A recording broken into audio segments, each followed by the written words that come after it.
Yo, yo, yo. This is Dylan Oros, your friendly neighborhood writer. And this is Author Diary number 6.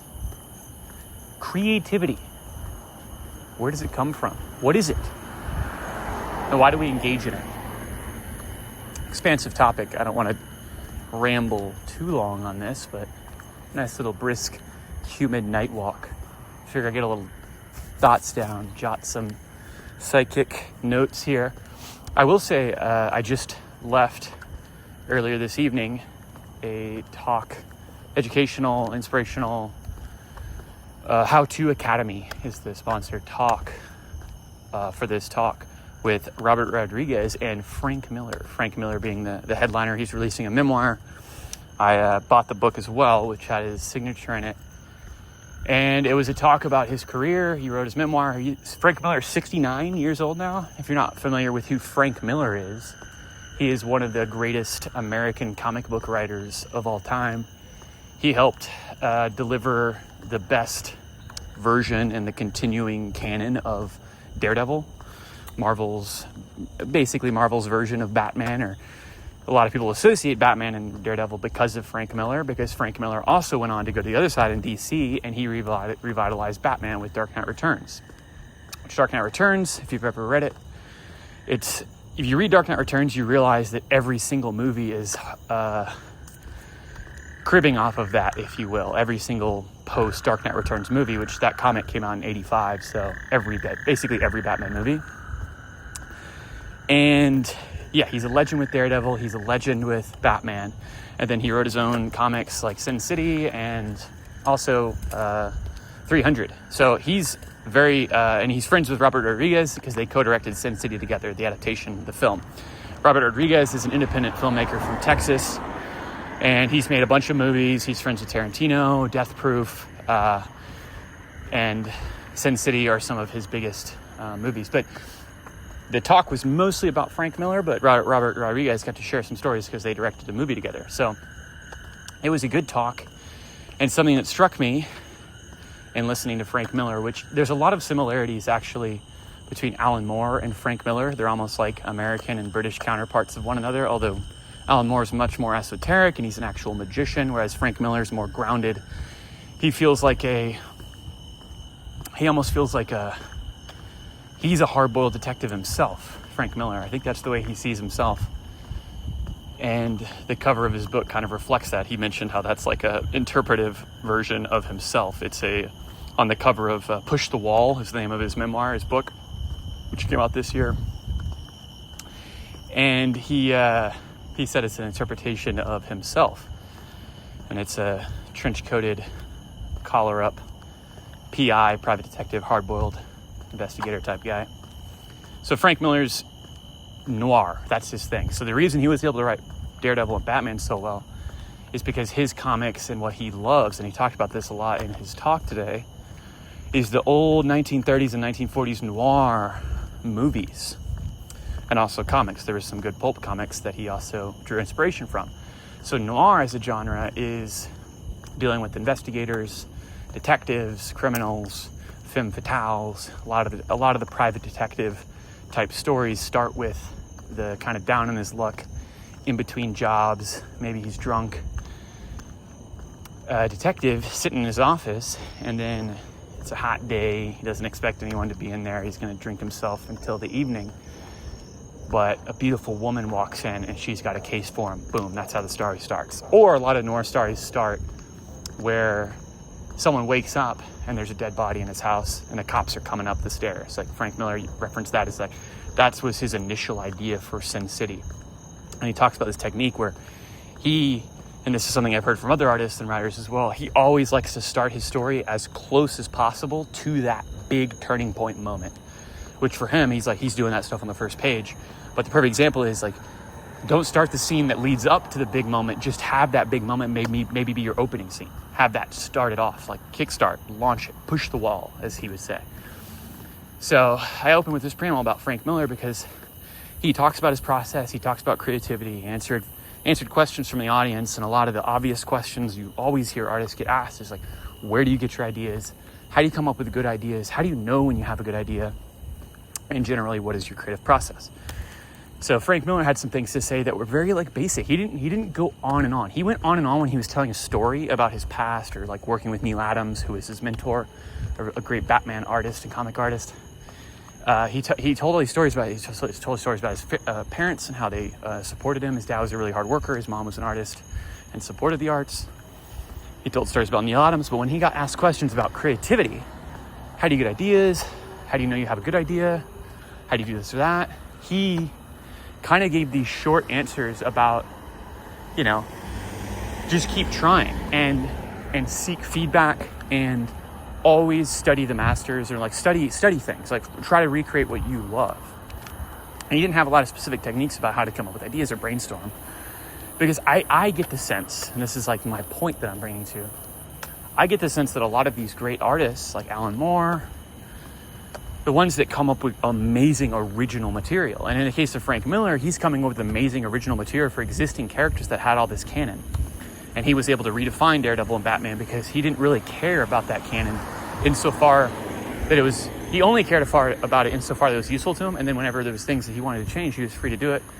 He had the keys to the candy store, is what he said when they handed him Batman, for example, because Batman's sales were dwindling and lower in the 80s for whatever reason.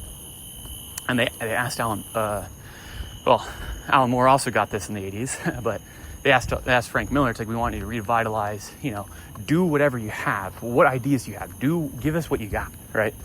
And there was an amazing anecdote where he said the initial ideas, and he's like, I had plenty of ideas, and like I wanted to do this or that, and I was kind of throwing stuff around, and they were open to it, and that's why he got to make this masterpiece, The Dark Knight Returns, ended up becoming. But he said that his initial, and he also mentioned how you should always know your ending, right? Whenever you start a new project, a creative project, always know your ending, because that's going to push you forward and like get you through it, because you know exactly where it ends. It makes things clear. Again, advice I've heard before, and I completely agree with it. And that was something that unlocked my own drive and ability to complete stories, is knowing the absolute ending and being excited about getting there is huge, right? And some stories, you may not know the exact end. You may have to tweak it when you get there, but knowing the like core of how you want to end your story, what beat or note you want to end on, is really important. But yeah, he talked about that, and he said one of the ideas about Batman, A Dark Knight Returns, that it wasn't the ending that he went with, but one of the ideas he had for an ending of a Batman story that he wanted to write was Batman ends up getting gunned down in a hail of police gunfire. And that got a pretty big laugh, especially for me, because it's like, wow, that's a bold ending, wow. And I could see why DC wouldn't want him to do that, and he probably didn't want to do it either, but it was an idea he had, and it goes to show you how far he was willing to go, and more so, what type of artist Frank Miller is. Frank Miller is going to push the boundaries. He's ruthless, right? That's one of the things with Frank Miller comics, especially Sin City, Kick-Ass. These are violent. And noir is where it really comes from. They're not only violent, they're cruel, right? That's what noir is about, is like the villains in noir are really bad dudes. They're cruel. And that's why our heroes are private detectives. Detectives, even if it's an outlaw, it can be a hero too. That's why our heroes in noir have to be anti-heroes almost, or they have to break the law, they have gray morality. Because who they're squaring off against is ruthless. Like the gangsters in Sin City and the gangsters in Frank Miller's, like, think about like how he's writing like Bullseye. The villains.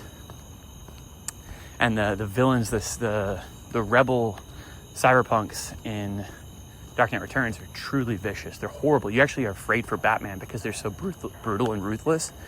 And it's not until Batman starts to get as brutal as them that he's actually able to win. That Frank Miller also had a really good anecdote about moving to New York City in the 70s. When he was like 19, he was going to Neil Adams and getting, Neil Adams was his mentor, and he originally found him by looking him up in the Yellow Pages. He just called him. His daughter answered, Neil Adams' daughter, and said, "Who is this?" And he's like, "I want to talk to Neil Adams." And his daughter's like, "Oh, there's another one. Dad, there's another person calling." Neil Adams at that time was a great Batman artist. And he invited this young Frank Miller into his house. He tells him, "Hey, your work's shit, but maybe you could improve it." Frank Miller, he has an internal drive, he said, that was relentless. So his motivations and his ideals and resolve was not going to be shaken by Neil Adams saying, "Hey, this stuff isn't very good." And to some degree, he knew he was 19. He knew he could improve, but he knew he had something.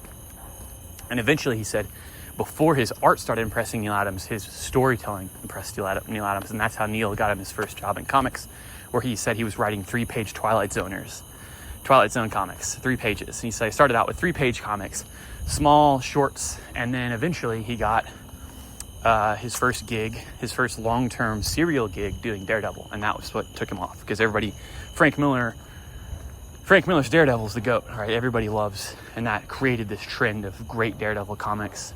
And a lot of great comic book enthusiasts and comic book readers, people that know the whole space, a lot of people say that pound for pound, I mean, Batman, Spider-Man, and Superman have kind of a hold on I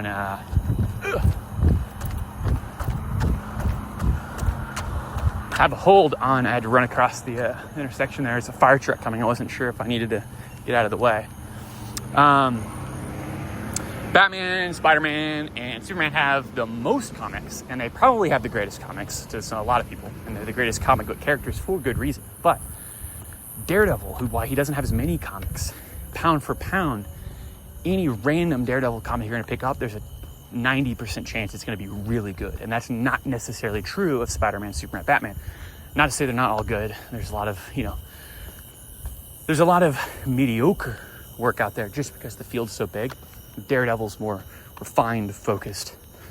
And there's people that came after Frank Miller that kind of carried on the trend of just making gold with Daredevil. So that's all to say, like, kind of how Frank Miller got his start, how he thought about creativity. And his art style is very unique, and a lot of people think he's kind of a better writer than he's an artist. But one of the things he said also was, he's like, art and drawing, like art on the page, painting, drawing, sketching, it's not about realism. It's about producing your interpretation. And it's about, a person doesn't have to look like a person. A person can look like whatever you want, as long as you're putting it into the context of a comic where the contextual nature of the comic makes it make sense, and like you're working in kind of a tapestry. You're not just drawing a picture, you're drawing a picture in the purpose of telling a story. And he brought it multiple times, like Egyptian hieroglyphs, and also, cave paintings. Those were the first methods of storytelling, and those precede language, right? So you're telling stories just with images, and it's a sequence. And he actually uses the same method as far as outlining that David Lynch talks about, where David Lynch uses note cards. Frank Miller talks about sticky notes. And he's like, just very simply, I just put up the sticky notes on the wall or on the board, and I order them there, and I have just a simple description of what each scene is.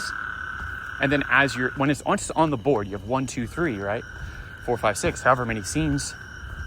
Once it's on the board and it's all arrayed that way, then you start looking at it, and if you're working on it and going back and forth and adding more or thinking about the sequence of the scenes as you write it, as it's sitting there, the scene will start to become more real to you, and it'll be easier for you to be like, this scene actually doesn't belong here, it belongs over here, or it needs to be switched, or this scene needs to be combined with this scene. And I completely agree, because I've been doing that same thing with Trello, digitally. I originally started outlining my fiction and my novels on Trello because it's so useful to see each card, and each card being its own character, or in the case of the actual outline, each card is its own chapter.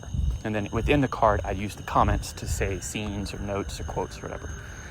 So I've been doing that for a long time, and I have to say it's the exact same feeling where it's like, once you externalize your idea into note cards, sticky notes, Trello, Kanban boards, whatever it is, everybody has their own process. Or it could just be a spiral notebook and you're just writing it out. Outline, A, B, C, 1, 2, 3 underneath each one, whatever many. And I do the outlines that way too. I usually write out an outline in a Google Doc and do A, B, C and all that. But this is all to say that some people are averse to outlining, or they don't do that naturally, and they just want to write, or they want to get into it a different way. And that's fine. No one has to outline. But the thing that Frank Miller said, and I would echo, and I've heard many other people that outline, and many other writers and novelists that outline, talk about this, is just having the outline there is so important. Just have your mind be resting on that as a scaffold. And you can switch it up, you can improvise, you can always change things. It's really easy to change an outline. That's the thing. People that are afraid of outlining because it's like, oh, it's going to set things in stone that I don't want set in stone yet. I want it to be more fluid. I want to adapt to things. That's all fine. That's all completely doable within the confines of outlining. You just can't get attached to like, okay, once this is down, it's set in stone in any way. It's all liquid throughout the process. And that's pretty easy to get used to once you've like gone through that a bunch of times. But at the beginning, it's always going to be, hey, I'm not sure if I want to change this, or I'm not sure how to even start the outline because I don't know yet. And that's fine. But this is all just like, again, I'm kind of like rambling, going back and forth. I'm going through memories I had of listening to old Frank talk. He's a really taciturn guy, but he's really funny and he has comedic timing, and he's a pretty good speaker. I mean, he's pretty old now. He's 69. So like he had to like remember things and like think through things, but he gave very powerful, resolved answers on everything that I really appreciated hearing him talk about his process. And now I'm eager to read his book. I didn't even know about his book or any of this. I found out about this this weekend when I got an email about, a marketing thing. And I was like, what is this? Frank Miller. Clicked on it and it's like, oh, he's going to be at the LBJ Library or Auditorium in Austin on Wednesday. And I was like, perfect. And the World Cup game even this afternoon was at 2, so I could do both. I could watch the World Cup game. Because if the World Cup was on this evening, I wouldn't have gone to this. Argentina came back and won. Messi, the god, beat England. England, this isn't the point of this, but yeah, England messed up they scored a goal and they went into fortress defensive mode. They definitely should have kept trying to score another goal. You're playing against Messi. There's no way you're going to beat Messi 1-0. They made a horrible mistake doing a bunch of substitutions that were defensive, and that's what did it, in my view. But, England, they're a really good team, and Messi is just better. So, creativity. Well, the meat of what I want to say about creativity and what I've learned over the years, and there's something I'll say first in general, and this will lead into my points, because this is something I was thinking about the other day when I was listening to I was listening to YouTube music. Like half the time I listen to iTunes, and I have my own like writing playlists and different things I listen to on the reg. But a lot of times I open up YouTube and I just click on like some of those.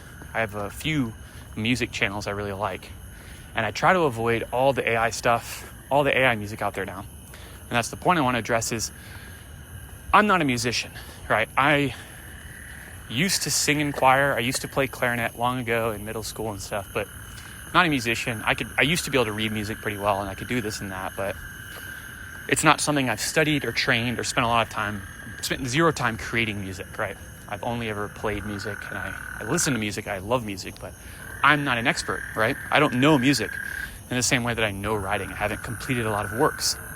So when I listen to music, especially now with the music industry kind of shaky and things going wrong for the music industry because of a lot of reasons, streaming music and Spotify revolution happening like decades ago now, but that kind of changed things. And then also like the trends of music and what people want to listen to is always changing. There's always going to be markets for everything. There's still people listening to Porcupine Tree and stuff, but that's always going to be a vastly smaller slice than the mainstream at this point in music. And some of like the bozo thoughts I have when I see all these AI artists making music now, and you can listen to it and it sounds normal. And a lot of times you would not be able to tell if it's just like ambient tracks and stuff. You can't actually tell it's AI. And I'm sure there's tons of stuff I've listened to on some of these channels.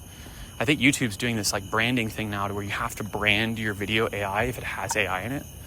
But people could be lying about that, etc. But I'm sure I've listened to tons of AI music and not even known about it.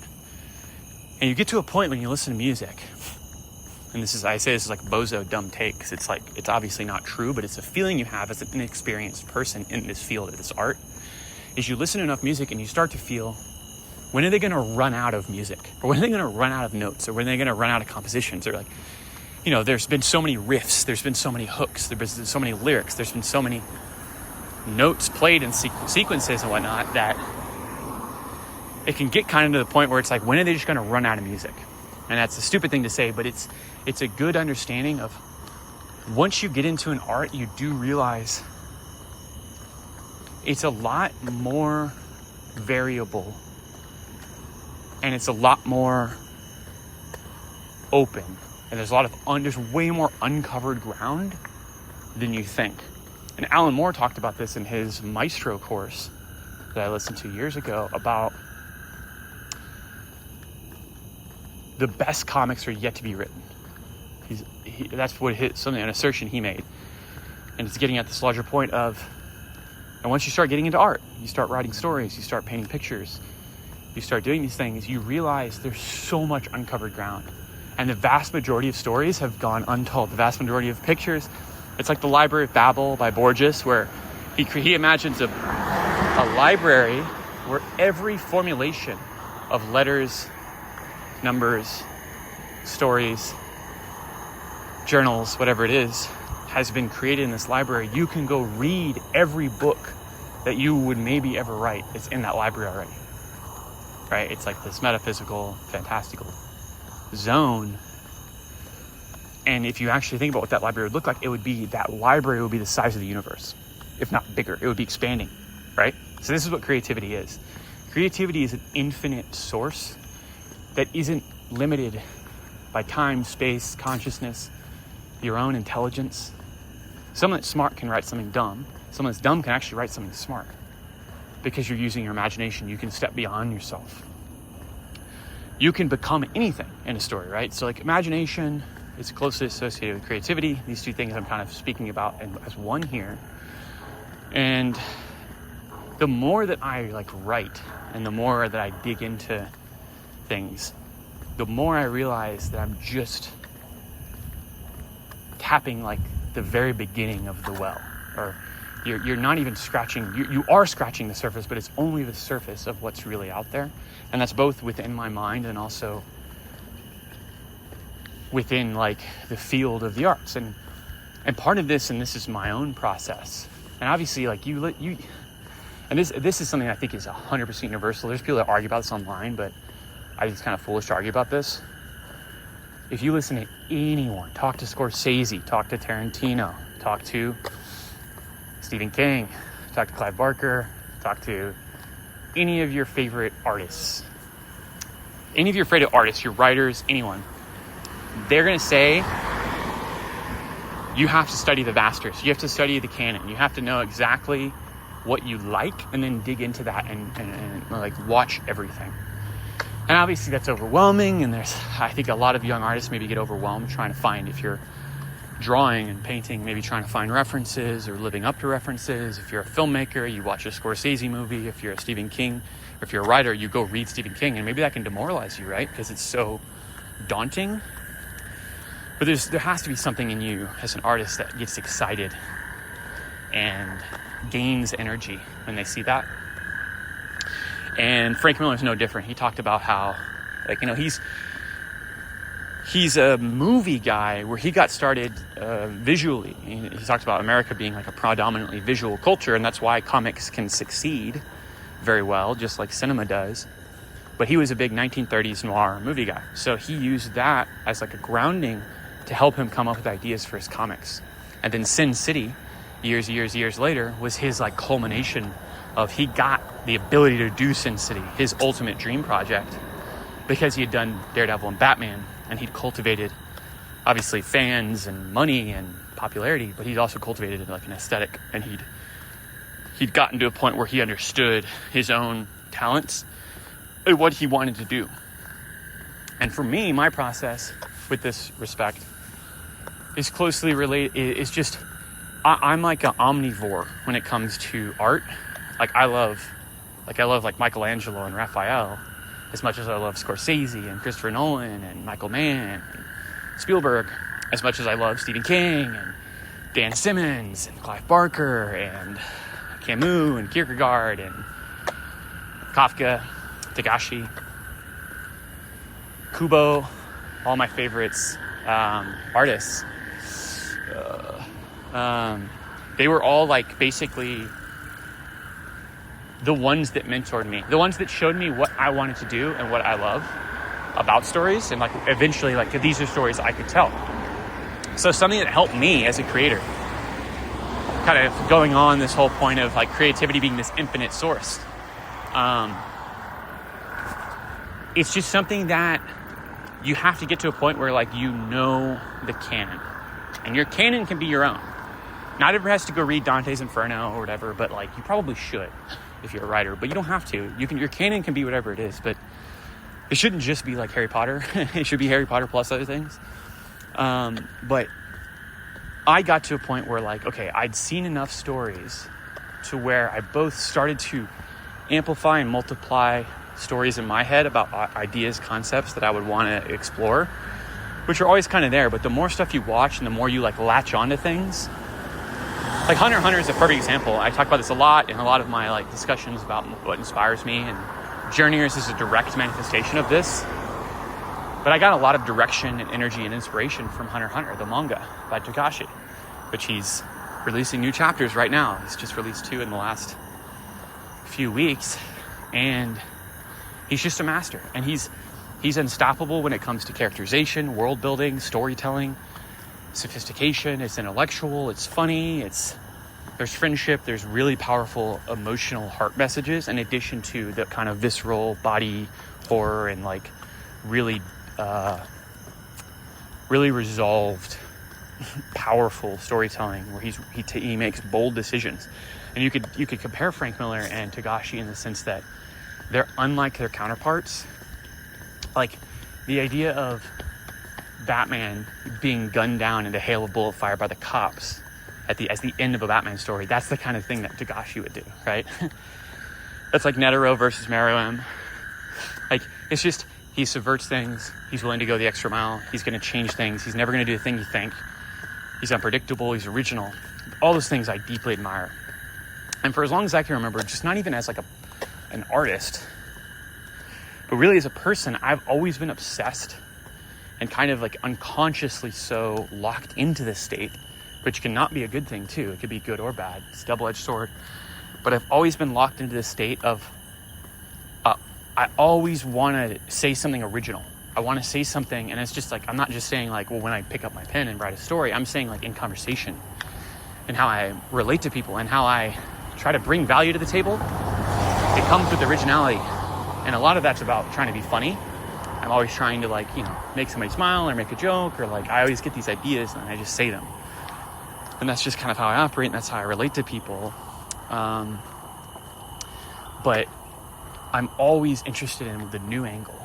What's the most, and you could say it's like some of it's ego, pride, I want to impress people. Of course, that's all part of it too. But it's really just like this unconscious devotion to trying to find the insight, or trying to find the creative thing, or coming up with something that I think is funny or interesting, because why not? And if you get into that habit, you eventually start realizing like, yeah, you can keep going with that and write a whole story continuously doing that, continuously coming up with, okay, what's the most original thing we could do now? Oh, there's a little frog in the road. So it's like A-B choices over and over again.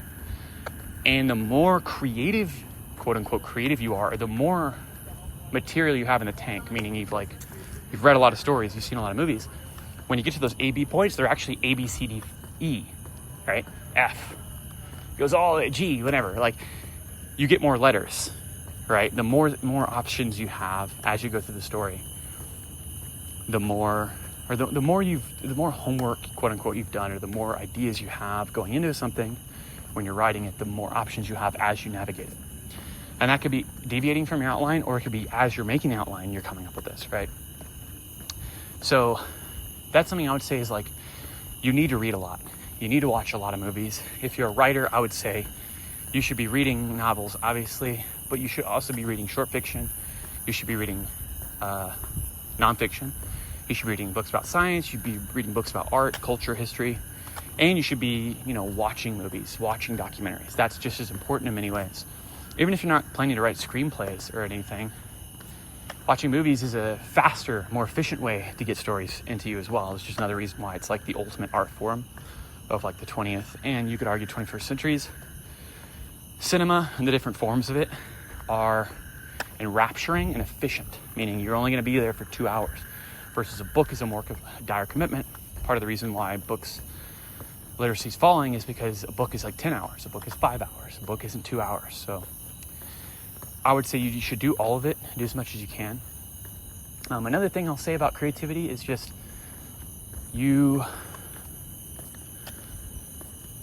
this is like Frank Miller stuff too.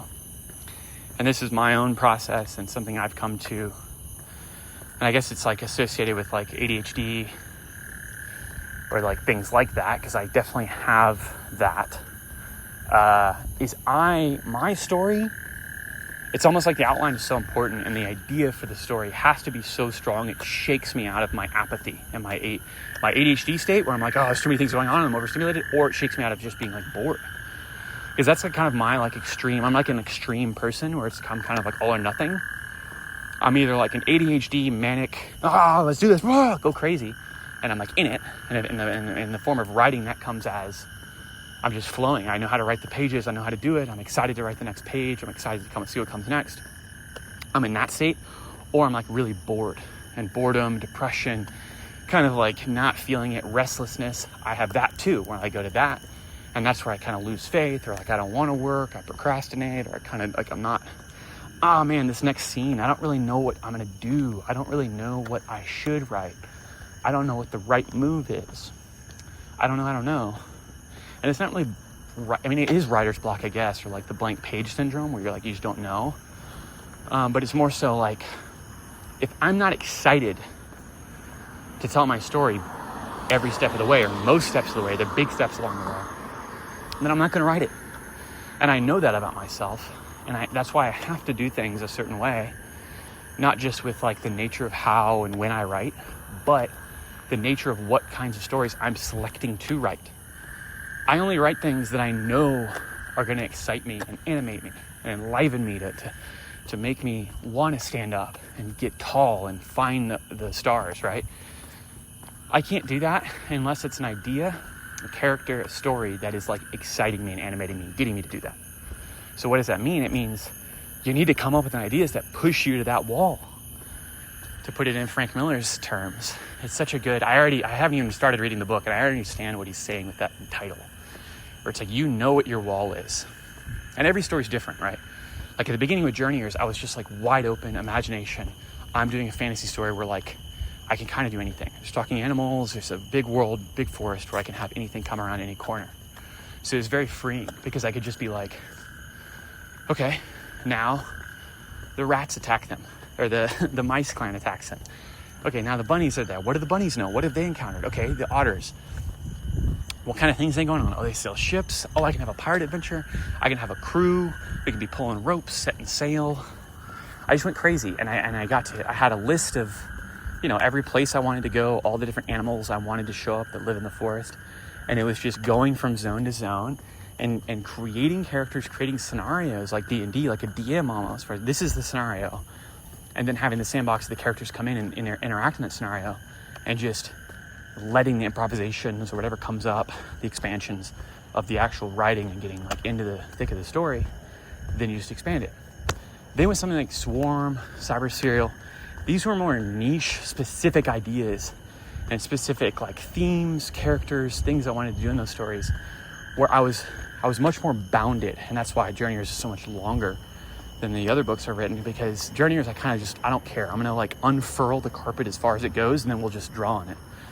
Whereas Swarm and Cyber Serial, and this is partly a lesson from letting Journeyers just balloon into the page count it ended up being, which was the necessary for the story, but ultimately is something that, one, isn't going to sell as well. Two, I can't do a print copy of because it has too many words and it's too expensive to print. And three, just being something that is more difficult to write by definition. More characters, more story, more pages means more editing to do, and also more connecting and making the story make sense. So with Swarm and Cyber Serial, I was much more bounded, and I started with an outline, and I counted chapters to be like, I want Swarm to have 30 chapters, period.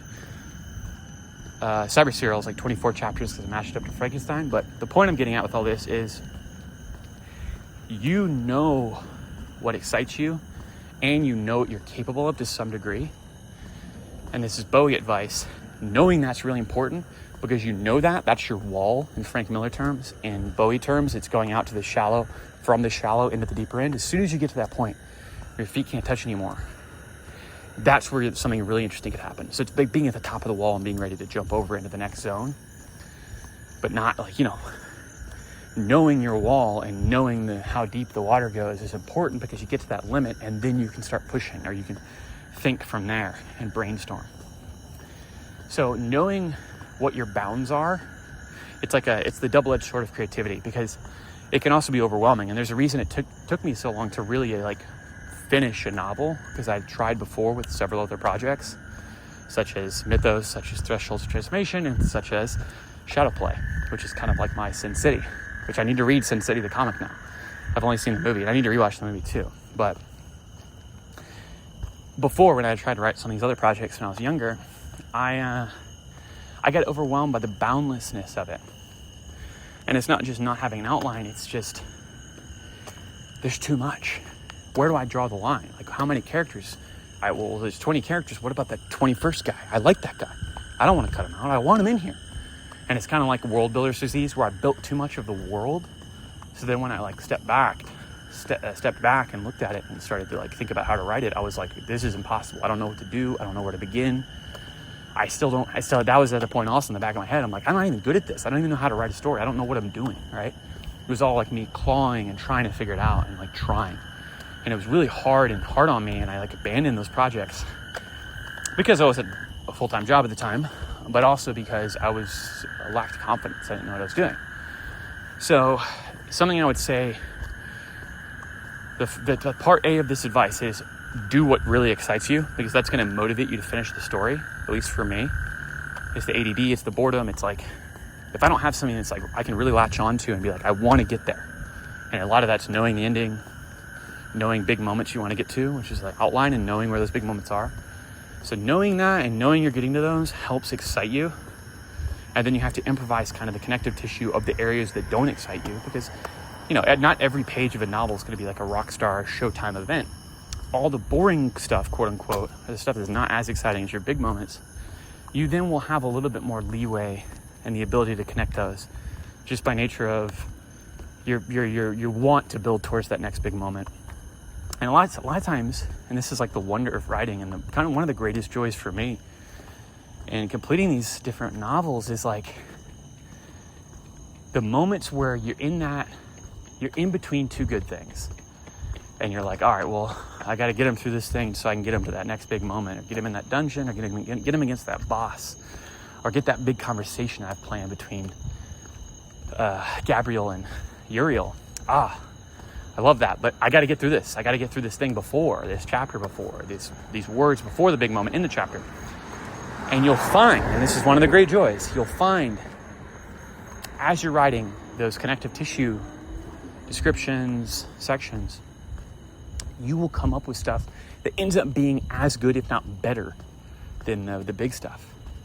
There's no like formula for this. The point is, if you're working in an outline that really excites you and have all these really cool moments and like things that are like both bounded and specific and make sense within the story, as you're working within that, in the gray areas in between where you don't really know what you're going to do, you can come up with more stuff that like not only connects it gets better. And that's really what you like. Not even you seek out, it's just something that happens once you're in that zone, and you kind of know that you're like, this story's working because everything's coming together. And the flip side of that is you need to have your shit bounded together. You need to have some type of outline or something that says, this is the 20th and final character, there's no other characters. Or if you do improvise new characters, you know, you're operating off the standpoint of, this is an extra character that wasn't planned, or you're just, you know how far your story is going to go, and you know it's not going to go outside these bounds. Therefore, when you're getting through the writing or you're outlining, you're finishing your outline, you can stay within that focus area. And as far as controlling word count, it's kind of hard to, it depends. I mean, you just have to write stories that like, or do everything you want to do, but stay focused on the core thing. And a good way to control your word count, just from a tactical outline standpoint, is just chapter count. Because most chapters, and this is different for everyone, for me, my chapters end up at 3,000 to 5,000 words, which is the average of like a chapter, if you like Google that, in like modern fiction novels. So I'm already at that. That's also where my short fiction like kind of weighs out, is 2,000 to 4,000, 2,000 to 5,000 words. So I'm already doing that. So if you already know you're going to be at like 3,000 to 4,000 words per chapter, then that means 20 chapters is like 300 pages, and like 30 chapters would be like 400 plus pages. So, and of course you can always account for long chapters. Sometimes you can have a chapter that's 5,000, 6,000, 7,000. I've had chapters that are 10,000. So sometimes chapters can go longer, obviously, and then your book gets longer, but chapters, just the chapter count, once you plan out what are the major sections of your story, you can kind of just say those are the chapters, and then however many of those there are, multiply that by 4,000, or whatever your average chapter amount is, and then there's your projected word count. And I will say also, this is like rules of manifestation. Most of the time when I've planned out a word count for my novels, not even thinking about the chapter thing, where it's like, okay, I have this many chapters, I'm planning this, just like thinking of like, I want this to be like 90K words. I want this to be 100,000. I want this to be no further than like 130,000 words for example. Once I made those declarations, it was kind of simple and easy to see it come to fruition of like, you end up being near that target. It's because you're telling yourself subconsciously, this is where it should be. And then it's because both you kind of already know that's true because you've played out the story in your head already, but it's also like you're manifesting it. You're laying it down on paper, and then you're going to live it out, and you're going to lead yourself to that because that's your intention. So word count and kind of outlining and bounding and knowing the bounds of your stories, these are all important. And these almost sound like counterintuitive to creativity, where it's like, whoa, why are you limiting yourself? Why are you saying it should end here, or like have outlines or boundaries? But it's like anything else in life, relationships, both personal and at work. You need to have boundaries or things will get out of control. People will take too much of your time or not connect with you fully if you don't have boundaries, because things are just running wild. And the same thing happens with the story. You get overwhelmed unless you put boundaries on things. And saying, I have 3 main characters, or like, this is my lead. Or I have 2 main characters, like, this is my lead and this is the romantic partner. Having those established things makes your story a lot of stories should just begin with a character. Especially modern novels. Unless you're writing like historical fiction or something like omniscient over the top of everything, your characters are going to be the things that are like driving the story forward, and also like interesting you to like continue the work, because you're gonna end up falling in love with your character, or you're gonna like become your character to where you want to guide them through things, or you're gonna start being like, I know how to destroy this character because I love them so much. It's like you start getting that like love-hate, where you know you have to put your character through hell, but you're doing it for a good reason because you know it's going to produce this great story. So you start to get into this mindset of like the character is like embodying and you're living and breathing their life. So a lot of outlines and like kind of pitches for stories should begin with characters in my mind. Like you should say like how I pitched Cyber Serial at the beginning when I was like trying to think of the outline. It was like, I know who the 3 characters are, right? It's the hacker girl, that's Victor Frankenstein analog that creates the creature. The creature's the AGI that I'm turning into a Superman archangel. And then the villain of the story is the detective that's searching for this AI and is trying to, basically arrest him or figure out how he got created, what his intentions are, and, potentially eliminate him if he is considered to be a threat. So I had these 3 characters and I knew they were going to be in this world, but I didn't know any of the story. I didn't know how anything was going to play out. But having those 3 characters grounded me into being like, well, this world's crazy. It's cyberpunk. It's hacking, the internet, what's going on with the world building. I didn't know where to start that novel, but starting that novel with describing like how Gabri, the main character, was born Gattaca style as like a mutant orphan, has all these skills, and was made of like really talented like blood, because they're trying to like basically farm super geniuses to go put to work as white hat hackers in this cyberpunk future. By having her birth be outlined, and I was mirroring the Victor Frankenstein story, the first chapter after the letter of Frankenstein is we just get a genealogy and a history of Victor Frankenstein's family and his life in Switzerland. And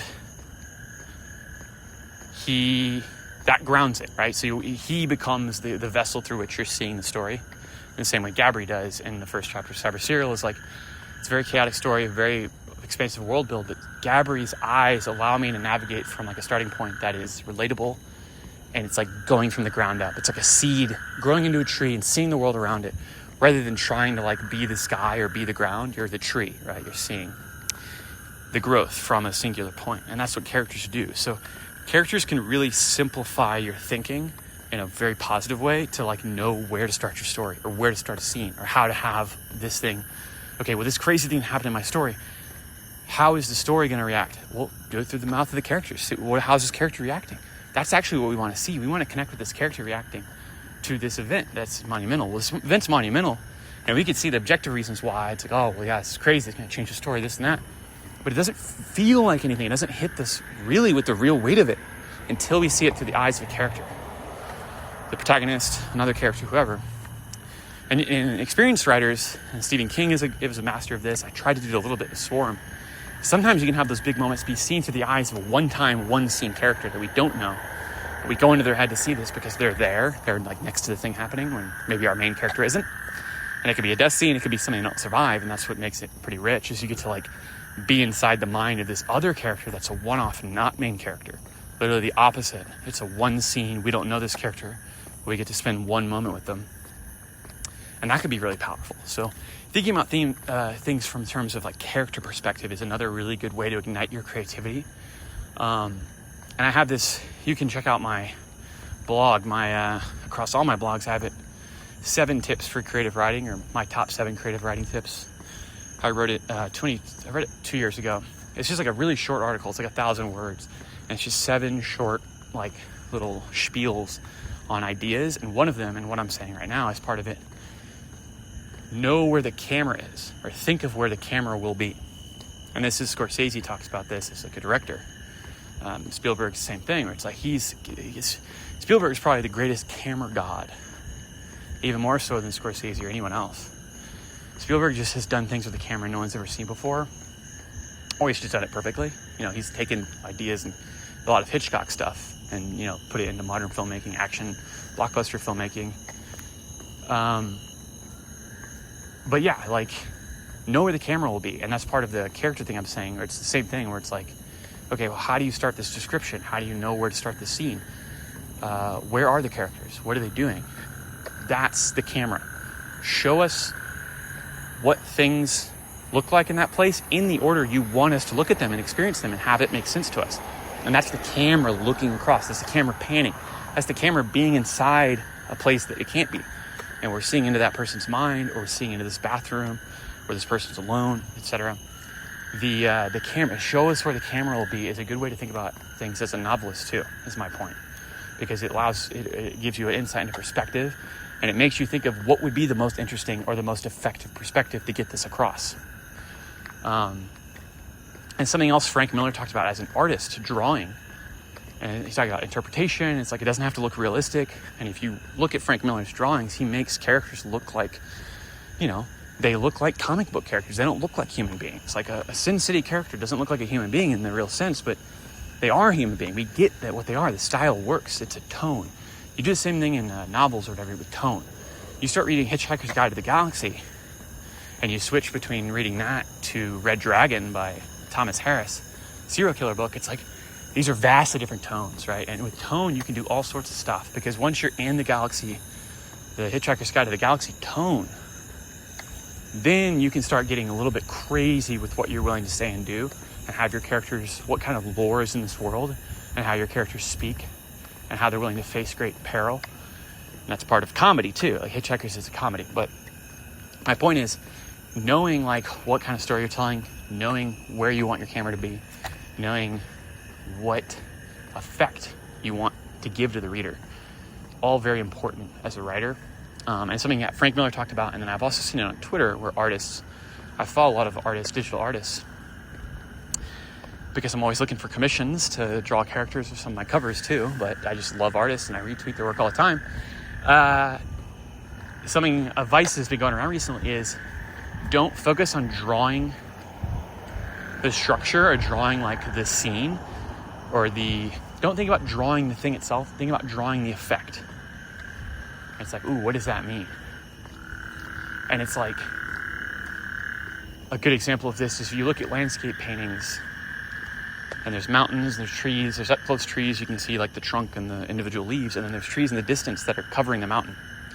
And it looks like a good artist will show you, you look at that and you're like, that looks like the Rocky Mountains. That looks like the trees growing along the mountain. It looks like you can see them all arching up. If you go and look at the painting and you zoom in on what those trees look like up close, the trees are like, if you zoom in and you have the full frame be filled with just what those trees look like in the distance that are smaller on the full painting, it just looks like nonsense. It looks like just scribbles, like this is a child that did this, or it's like modern art. It's like some other thing. And then you zoom out and it's like those trees look perfect in the distance, in there, packed away over there. Same thing, if you go and look at the leaves in the up close tree, you look at the trunk, look at the mountain. There's imperfections in the close-up of things, but in the effect, in the full ensemble, it's perfect. So that's part of what fiction writing is about, and the way I would relate that to fiction writing is knowing when to stop and start scenes, specifically knowing when to you don't need to say the character opened the door, walked down the steps, did this and that. Just get us to where they're going, right? So cut out the middleman, get us to the effect of things. Sometimes we need to know they opened the door and have that be described. Sometimes the door is important. A lot of times the door is not important. It's about the people in the room. It's about what they're going to look for in the room. So get us closer to that faster. Use efficient language to jump frog us across the stuff that's mundane to get us to the real thing, because it's actually about the effect. People aren't going to remember the door. People are going to remember what was said in the room that changed the emotional relationship between the characters, or somebody didn't walk out of that room, right? And that's it's not rushed there, but use the descriptions and the things that the character is seeing along that road to get to that big moment in service of that big moment. Because what descriptions are, and the door's important. If the door's important because the character's thinking about this door handle, there's I don't know if I want to walk in this door yet. Write that. That's part of the scene, because the door, the character's grabbing the door and they're like, I don't know if I want to walk through this. Do I turn the knob? That's a cool character moment. You can work with that. But if that's not happening in the character's head and they walk right in because they know what they're doing, or they don't know something's happening in this room that's going to be bad for them, whatever it is, then have whatever they see along the way or what they're thinking. Maybe they see the wallpaper, maybe you do the blue curtains, whatever it is, or they're just thinking about something. You have that thing they're thinking about, or that thing they're seeing, those descriptions that flesh out as you're getting to the big moment. That informs your character's mindset and allows you to create the tapestry, right? You're creating a holistic moment. It's not just about what was said, it's about what goes unsaid, and it's about mindset, what the character pays attention to. So this is all just kind of thinking about things from the standpoint of what effect are you giving? It's not about the door or the curtains or what the characters even say. It's about the reactions and how it changes the dynamic of the story, the relationships, etc. So that's something to think about as well. And also, this is another general snappy advice thing I've heard that's very relevant, and about starting and stopping scenes, when to start and stop, when to cut scenes, move on to another area, or skip time, is you always should start your scenes as close to the end of the scene as possible. And that goes all along with everything I'm saying right now. So dialogue is also something that should always be efficient. You can have certain characters be linguists and loquacious and go kind of crazy with their descriptions, and you can have really long conversations, obviously, between characters figuring things out and theory crafting, and I do all these things. I probably don't follow this advice more than anyone, but in general, when I'm having dialogue, I try to keep it efficient, try to keep it moving, and especially when you have a lot of characters in a room. Right now, I'm writing something where a lot of times the characters, 7 characters in one room, or there's 4 or 5 plus, and it's okay, that means everyone's saying their name every time when you say said, so you gotta kind of work with that and not annoy your reader. Obviously, it's easier to have a conversation one-on-one because you don't have to keep repeating their pronouns or names to have the conversation flow, if that makes sense. But dialogue is something I just add here into this note where, dialogue is something that should be efficient, should start as close to the end of the conversation as possible, or the characters should say their piece in as efficient and shortened and concise way possible, obviously in their voice, using the language they'd use.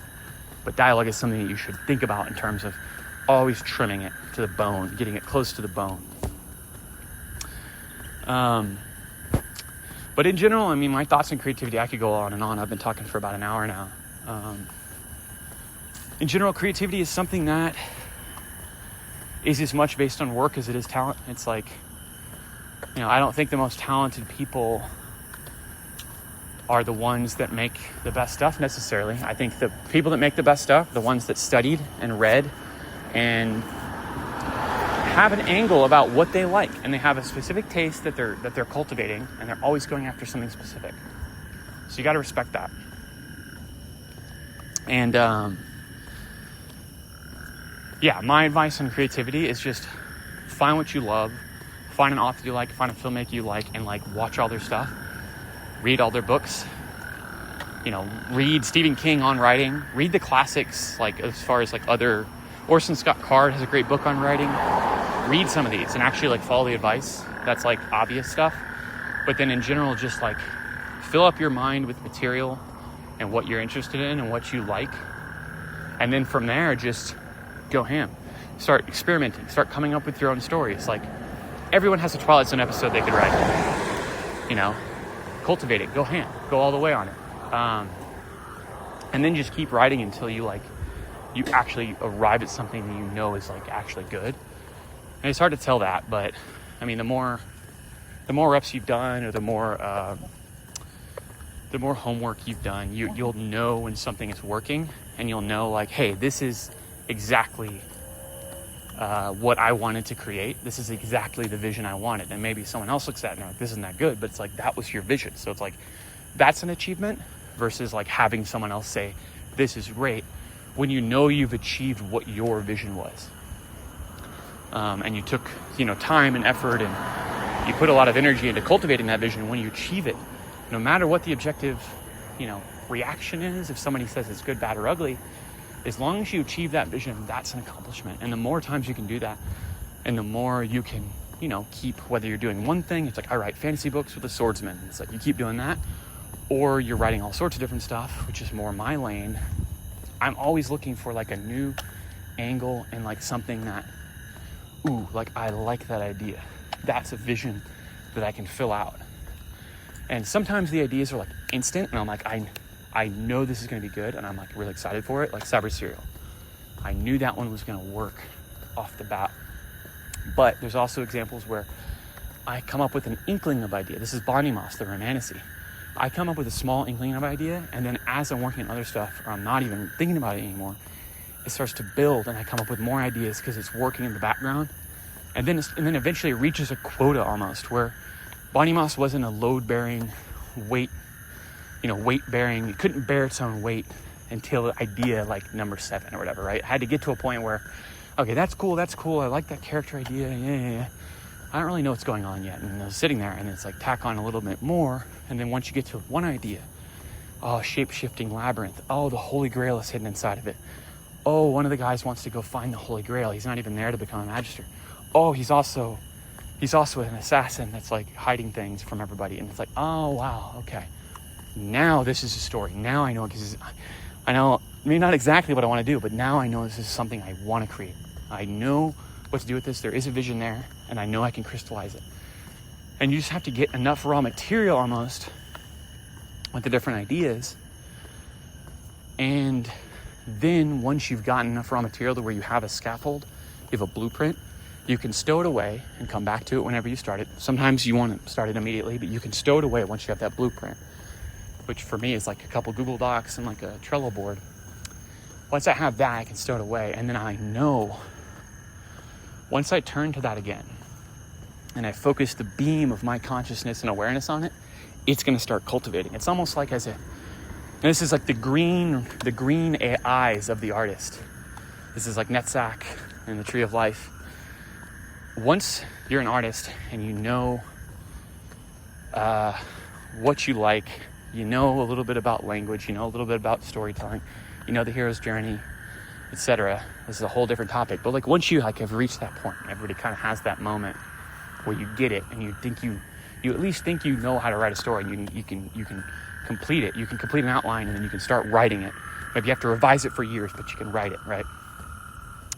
Once you get to that point, then it becomes a battle of resolve, tenacity to keep coming back to the well, and not only keep coming back and keep writing what you created initially, but keep improving it, keep coming back with new ideas, keep going back to the drawing board and chiseling away at the marble to get to the David inside, if you will.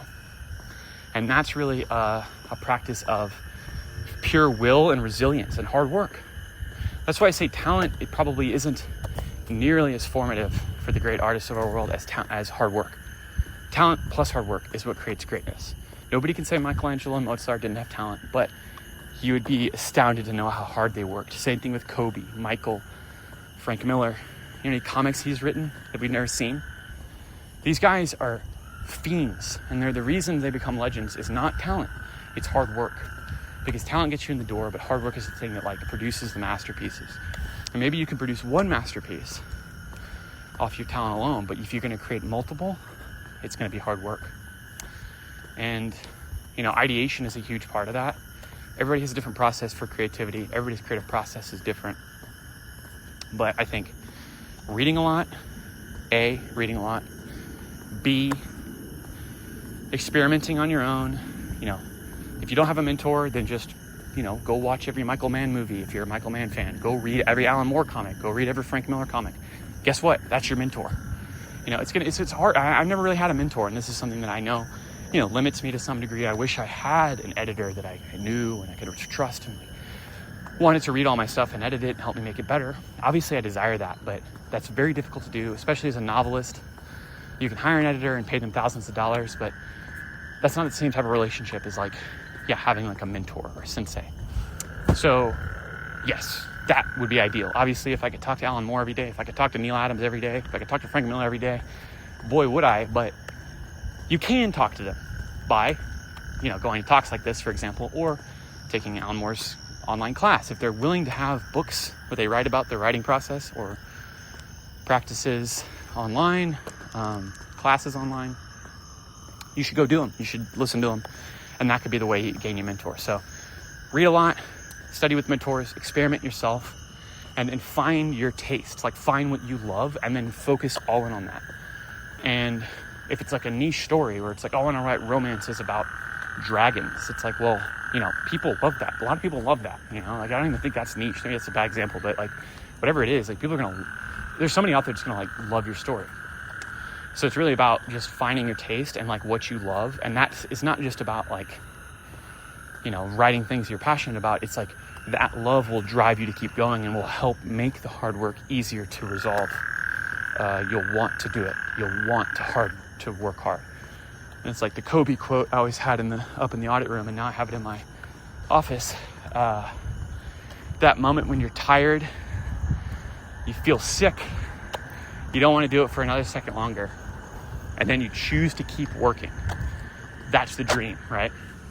And that's the thing everybody's searching for, where you've done all this hard work and you've reached this point and you're at your limit, and then you decide to move past your limit, or to keep going, to stay at that limit and not collapse. Maybe you can't exceed it. Maybe you're at the wall and you can't climb the wall, but you're at the wall and you're pushing against the wall and you're keeping your body up against the wall. That's something. Or if you're a master, you're climbing the wall like Spider-Man and you're moving and swinging across it. Getting to that point where you know what your wall is, and you know it's like, you make an outline that tests your abilities, and you're like, I'm not confident in this yet, but maybe in the process of creating this thing, I will gain the confidence to complete it as best as it should be, as it deserves. That's what it's about. And that's what every artist wants to reach, a point to where they start to push their limits and they feel confident that they can try.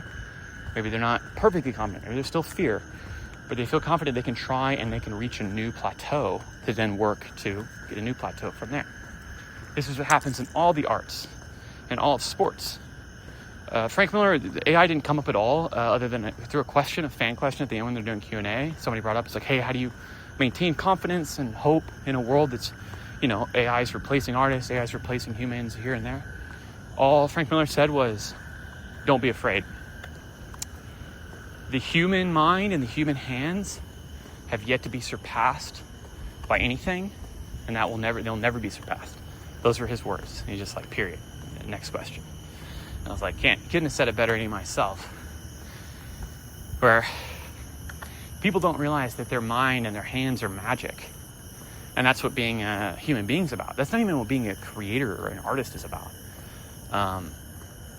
Everyone has that capability in front of them. The magic of their consciousness, the magic of their hands. Like, anyone can be trained to be a carpenter. Anyone can write. Anyone can write a speech. Anyone can be trained to run,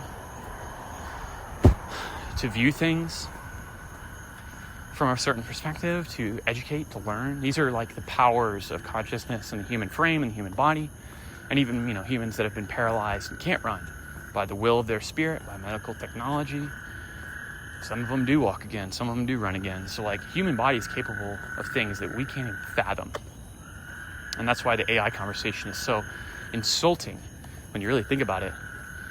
It's we haven't even touched, as the Green Goblin once said, we've barely scratched the surface of human potential. 40,000 years of evolution, and we've barely scratched the surface. And any great artist will tell you, anyone who's watched enough movies will tell you, the human mind, human ingenuity, there's nothing grander than it. And the only reason AI is in the conversation to compete with us is because it's trained off of the collective intelligence of all the human stories that have ever been written. So basically it's cheating. And then it's still producing cliches, and it's still producing things that, even if it can reliably reproduce Shakespeare or Stephen King or Frank Miller in the future, his art or his words, it's not the same, because it's just taking it, it's not, and it's a machine, there's no soul, it's always going to miss something. So it's even if things get to the point where AI is on a level playing field, competing, quote unquote, with other humans to sell art, and there's sentient AI out there writing symphonies or whatever, doesn't change anything for you as an artist. Just keep making what you make. And obviously the money and the career stuff and the world blowing up, everybody's running out of money. It's yeah, all that sucks, but I'm not talking about money, I'm talking about being an artist. And obviously you want to try to become an artist to sell your things, your paintings, your books, whatever it is, for money and make a living off of it. Everyone's searching for that. And you should seek that, by all means. You should go out of your way. You should have a certain space in your mind that's thinking about commercialism and being how can I sell this most effectively? Is this sellable? Is this something that other people will buy? Because if it's not, then maybe it's something you have to reevaluate how you wrote it or how you create it, right? So commercialism is an important part of art. And I think the ultimate artist is seeking a middle ground between pursuing their creative ideals and knowing what the big thing is that the fans are going to want. When you're writing a song, you need to have a hook, you need to have this. That's the same thing for every artist. You have to have something that people are going to be drawn to, or they won't pick up your book in the first place, or they won't be interested. So there's always there's a dichotomy between artistic presence and artistic desires versus the commercial demands of the market. How are you going to market this? How are you going to get this in front of people and intrigue their eyes, make it alluring, make it something they can't look away from for long enough to where they hit purchase, right? Because that's what it's all about. And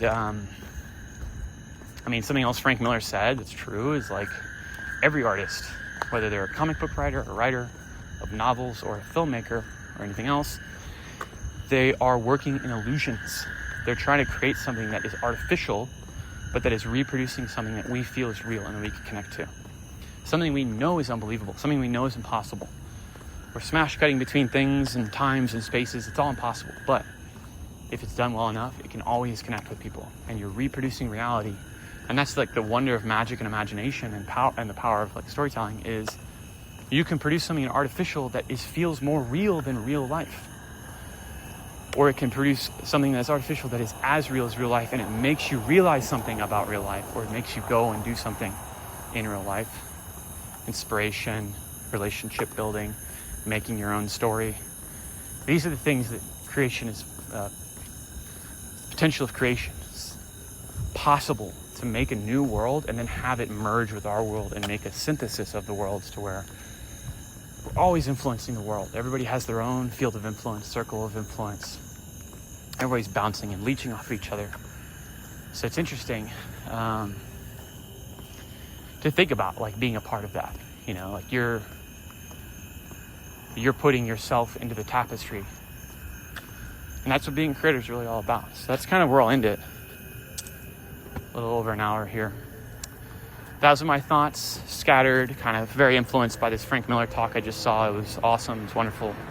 Got a few comic book recommendations too that, you know, aren't related to his comics, but I need to go read the rest of his comics. I haven't read most of his stuff. I've only read Dark Knight Returns, and I've read some other Batman comics, and then I've read his Daredevil run, but not all of his Daredevil run. I bought like just the volume 1 of it, the Omnibus volume 1 Frank Miller Daredevil.